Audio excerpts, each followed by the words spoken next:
say Wake Up football fans and then get after Easton? Yep. Okay. Wake up football fans! Oh, and wake up Easton! Wake up Easton! You gotta drive, man. Oh, sorry. You gotta drive. Come on. It's week 6 of college football season. We are on our way to Dallas, Texas for the Red River Showdown. The Oklahoma Sooners, the Texas Longhorns. It's going to be a good weekend. We're excited. Seth isn't here in the car with us on the ride. He's going down in the morning with another friend of ours. So it's us 3 for this evening. Are you guys pumped for this weekend? Oh, I'm pumped. I'm excited. I'm excited. Let's go. I'm excited. Celebrating 21, the day of the game. I think it's going to be a good time. Yeah. Happy birthday. Happy early birthday. Oh, thank you, man. Thank you. But it's going to be a great weekend.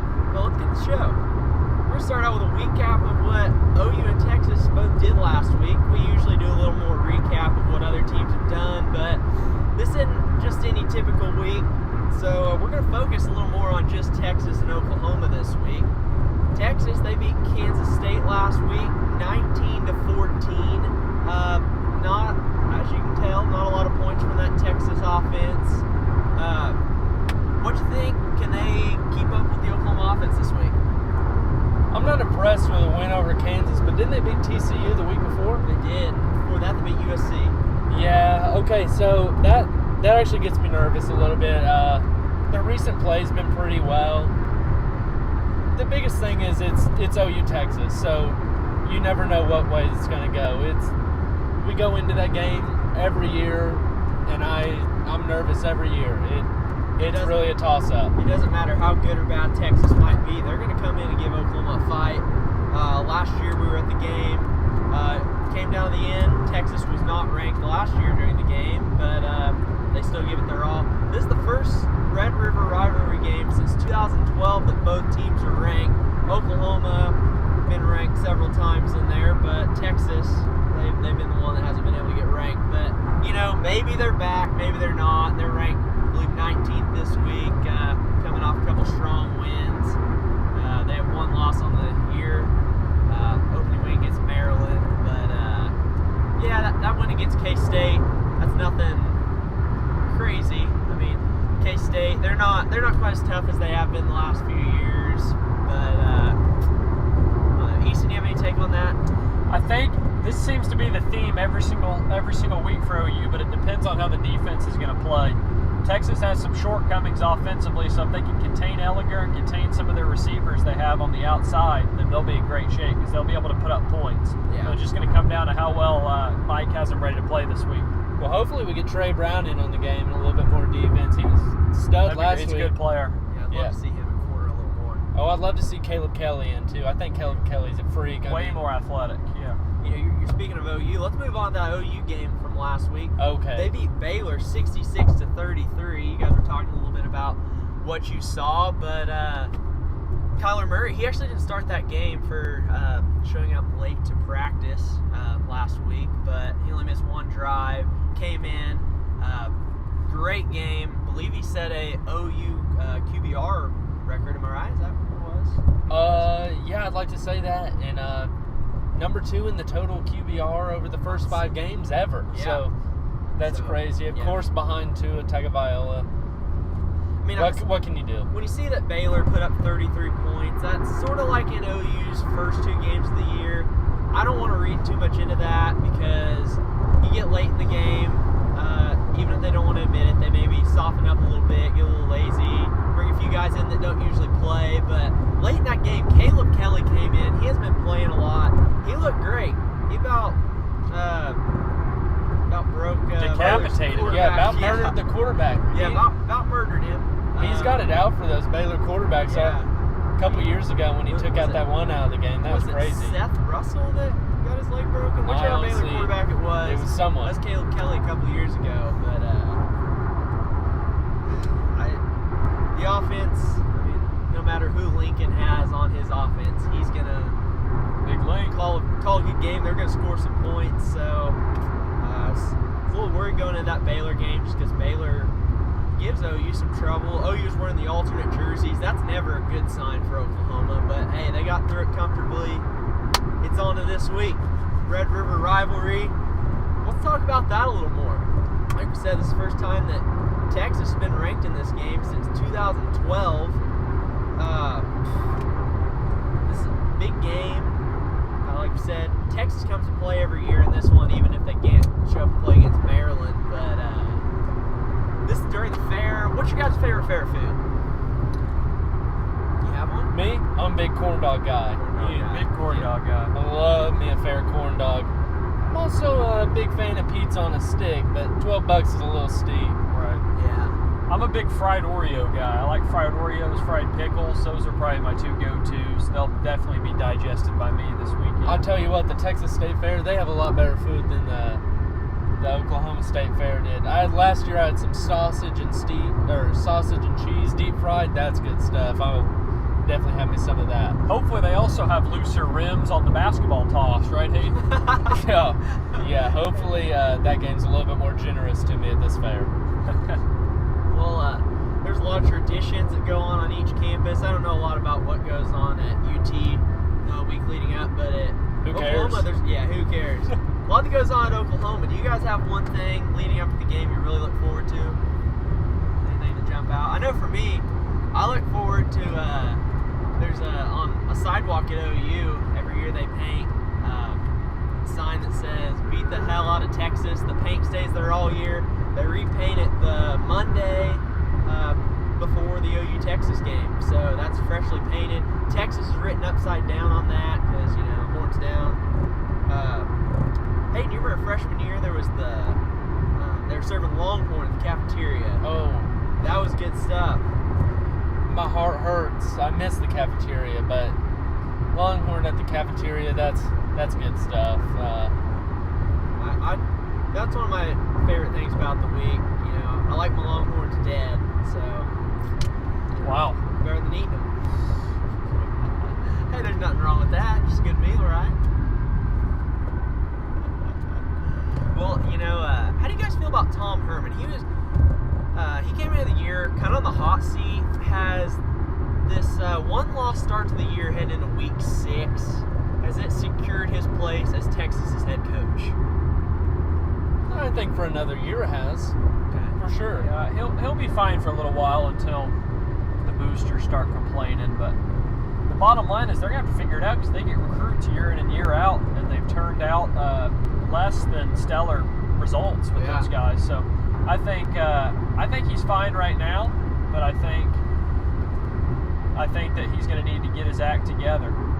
You're one of the biggest recruiting pools in the nation, too, being in Texas, and when OU's getting guys that you should be getting on your team, that's pretty sad. Yeah. Right. Yeah, we dip into a lot of recruiting down in Texas. If it wasn't for those recruits, OU wouldn't have the success that they have. There's some good recruits that come out of Oklahoma, but just a lot more people in Texas, a lot of talent. One thing I hate to talk about, but it's true. Tom Herman, he beat OU as the head coach at Houston 2 years ago. So, he had what it took to beat OU once, but last year him and Lincoln Riley were both first year at the two schools, and Lincoln's 1-0. So Tom Herman beat medium game Bob at Houston. He hasn't beat Big Link yet. Yeah. So large game Lincoln and major game Mike they're ready for this week. There you go. Large Easton, game. you think Mike Stoops is gonna have a good game plan for this week since it's a major game? Or? I think that he actually will, not just because of the major game thing, but also because I think he's been looking ahead to this game for the last few weeks, and I think that he's been overlooking a couple of the teams that we've played before, and he's gonna have a good game plan for this week. Yeah, I agree. Like we said, I'd love to see Trey Brown at corner a little bit more, but we'll see what happens. We'll trust him. Hopefully it goes well. I'm noticing up here ahead, someone's been pulled over. They're headed north though, so surely not an OU student. Pretty much everyone we've passed on this highway is another OU student. It looks like they have OU tags and stickers and stuff. So pretty busy highway here with people headed south. That's good to see, especially 2 days before the game. Everyone's excited to get down. Yeah. Everybody but Seth.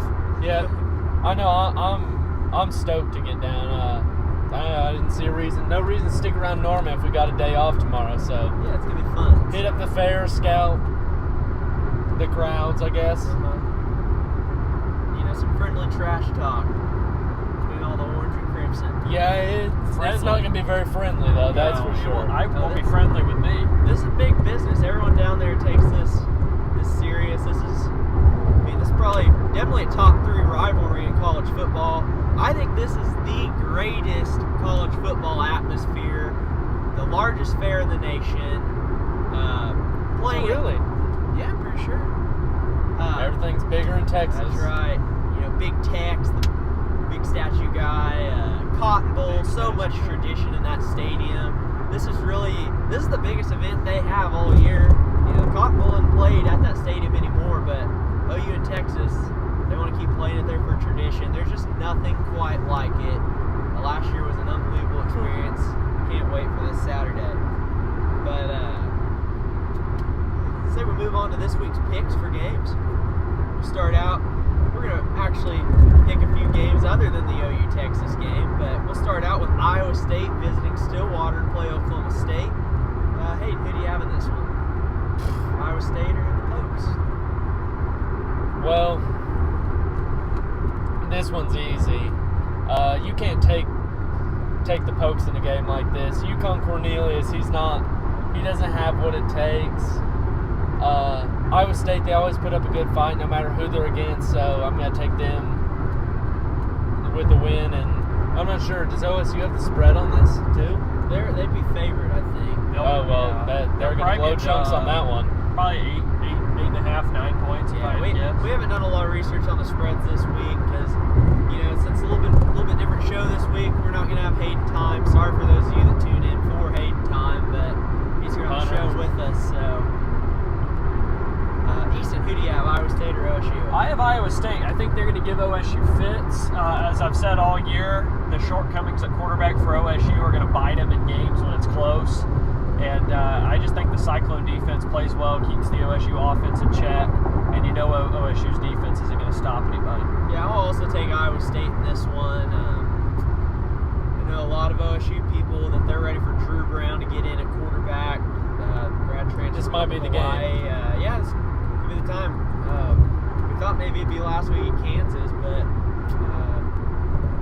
I'll say it again. Could be this week. So we'll see about that.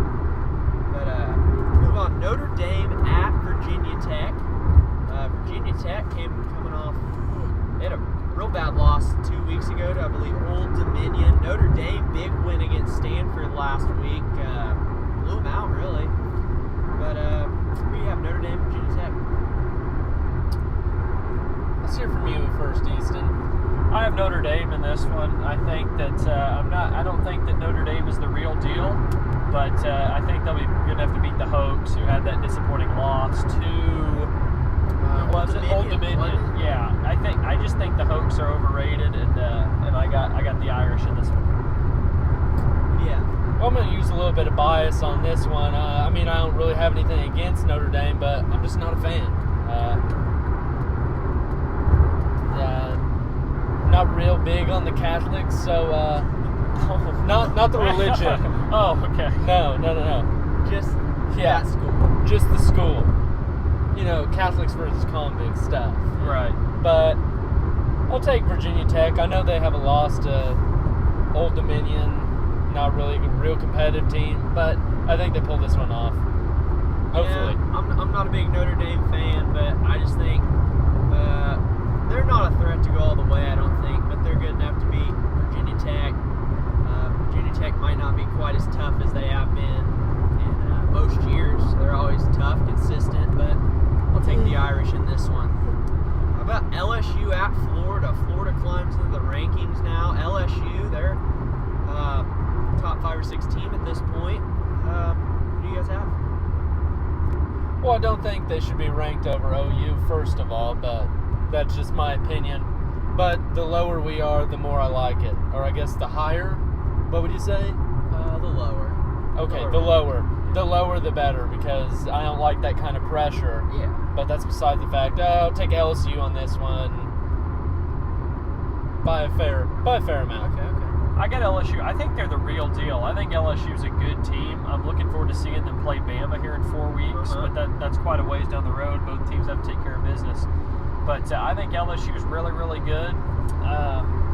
And I think that I saw that they're 12-1 or 13-1 to win the title. They're worth going and go put $10 on that, because that'd be a good payout. And I think that I think they're a good team, and they're certainly an outside shot to win. You get a couple injuries here and there, and LSU's right there in contention. Yeah, I think those LSU players are rallying around old Ed Orgeron. They're going to save his job. They're going to have a good year. I don't know if they'll quite make it to the playoff. It's tough games on the schedule, mainly against Alabama, but I really like LSU this week, so I'll take them over Florida all day long. I'm just upset his acting career went so far downhill that he had to be a coach after The Blind Side. Yeah. What a shame. Well, our next one. I thought it was Tom Bergeron, the AFV guy. I thought that's who you were going to say. We'll move on to fourth game, Indiana at Ohio State. Indiana gives Ohio State trouble most years, it seems like. They played maybe week 1 or 2 last year, and our good friend Daniel Mazzaras, I believe he was at that game. Daniel. Shout out to Daniel. Who do you have? I would love to see Indiana win, but I think that Ohio State gets it done. I do think it's close. I don't know what the line on that game is, but if it's single digits, then take Ohio State. But if it's double digits, I'd consider taking Indiana with a tease right there, because I think it's going to be closer. But I got Ohio State winning. I don't have much to say about this one. I'm just going to say Ohio State. You know, I'm not one to pick against Ohio State very often, but I've got a feeling this week. I think this is Indiana's game. They're only a one-loss team right now. I know they haven't played tough schedule really so far, but something inside me is telling me to go with Indiana, so we'll leave it with that. Auburn at Mississippi State. Auburn, a top 10 team. Mississippi State, a team that now has 2 losses, but they have pretty high hopes coming into the year. Does Mississippi State get it going, or does Auburn take care of business? I like Auburn. I think that Mississippi State's a team that's always going to hang around. I don't think they're a team that really is capable of getting blown out. They're always right there in games, so give them credit for that. But I think Auburn's a better team. Coach Miles on, and I like Auburn in this one. I'll take Auburn as well. I'll also go with Auburn. They're a tough team every year. They might not get the job done against Alabama every year, but nobody does. Yeah, nobody does. They're just unfortunate that they're in the same side of the SEC, in state with Alabama. But I'll take the Auburn Tigers. Our final one, pick on Wake Up Football fans this week, the big one, Oklahoma and Texas in Dallas from the Fairgrounds Cotton Bowl. What do you have? What do you say? We have to take the Longhorns on this one. Oh, really? No. We're gonna have to ask. No. Each time I have to ask you to pull the car over to the right. We're gonna have to let him Who out. do you think I am? OU's just been playing too good recently. I think we're finally getting it together. We're definitely together on offense. I think last week was a good. I think we got some guys in on defense that we could really utilize this game. So I think the defensive plan is going to be a little bit better coming into this one. I mean, You got confidence in Mike? major game Mike, man. He is major game Mike. What do you have? Go ahead, Indy Dash. Boomer Sooner, baby. I can't pick against OU. I'll be honest, I'm a little bit concerned about the game. I certainly don't think it's a slam dunk, but I think OU gets it done. I mean, obviously, I'm also taking OU, but this is no walk in the park. This is always a battle. Texas is so far a little bit improved. Tough environment. I mean, even though that stadium's split half and half at the 50-yard line, it's intimidating for both teams, I would think. But one player I want to look for this week is Ronnie Perkins, freshman defensive end. He's been getting quite a few reps in games, but it seems like he continues to get more. I look for him to have a big game tomorrow and make his presence known at the OU Texas Showdown. I also we need to play Caleb Kelly as early as possible to get their quarterback out of the game. Yeah, he's known for hurting quarterbacks. That's for sure. Make him go from Ellinger to We might Shane want Michelle. Ellinger. We might want Ellinger to stay in the game. That's true. Ellinger kind of is a dumpster If I'm not fire. mistaken, Texas switched quarterbacks during this game last year, and They played both. Yeah. used both, and they put up a fight. But we had Baker. Yeah, we did have Baker. Kyler's playing good, but this could be his first real test because hasn't been He hasn't had not a real tough opponent. No Ohio State on the schedule so far this year like Baker had last year. So, but you know what? I like what I'm seeing. I think Kyler he'll come ready to play. He's from Allen, Texas, so he doesn't want to lose to those Longhorns. He knows what it's all about. This is the game for OU players and OU fans. There's nothing like this. Everyone's pumped up. Fans are going to bring it. The players are going to bring it, I think. So hopefully it lives up to expectations. Usually does. But well, boys, we're about to cross the Red River into the state of Texas. Before we know it, we'll be swinging into In-N-Out Burger in Denton for some animal-style burgers and fries. That's right. That's right. There's just something about crossing this Red River